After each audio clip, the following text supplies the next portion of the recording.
এই যে আজকে আমার রিসেপশন ব্রাইড, তো ওর সমস্ত লুক তোমাদের সাথে শেয়ার করা রয়েছে পিকের মাধ্যমে। আমি কোনো ভিডিও এখনো পোস্ট করিনি, তো ভিডিও পোস্ট করে তোমরাও দেখতে পাবে। চলো আজকে জেনে নিই খুব অল্প সময়ের মধ্যে ওর কেমন আজকের লুকটা চাইছে আমার কাছ থেকে। প্রথমে আমি বলতে চাই যে আমার 3টে লুকই আগের দিদি করেছে, তাই এই লুকটাও আমি দিদির উপরেই ছেড়ে দিলাম। আমার ফুল কনফিডেন্স আছে দিদির উপরে, তো যেরকম হবে সেরকম।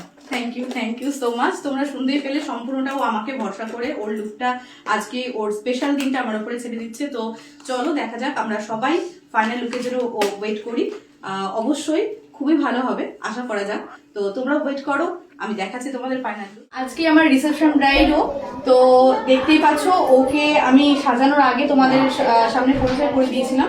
তো ফুল লুকটা ওর এটাই। তো কেমন লাগছে চলো আমরা জেনে নিই। তোমার কি পছন্দ হয়েছে লুকটা? ভীষণ পছন্দ হয়েছে লুকটা, আর বাড়িরও অনেক কমপ্লিমেন্ট করেছে। সো আমি দিদিকে বিগ থ্যাঙ্কস দিতে চাই। আমার পুরো বিয়ে থেকে স্টার্ট করে রিসেপশন অব্দি পুরোটা আমাকে হেল্প আউট করার জন্য এবং এত সুন্দর সুন্দর লুকস দেওয়ার জন্য। Thank you. তো তোমরা শুনতেই পেলে, আর আমার কিভাবে আমি ওকে সাজিয়েছি সম্পূর্ণ পোস্টগুলো আমি তোমাদেরকে ভিডিওতে, এফবিতে, ইনস্টাতে আমি অবশ্যই দিয়ে দেবো। তোমরা ওখানে আমাকে ফলো করো, আমার নাম্বার ওখানে থাকবে। নিজেদের স্পেশাল ডেতে অবশ্যই আমাকে বুক করতে ভুলবে না।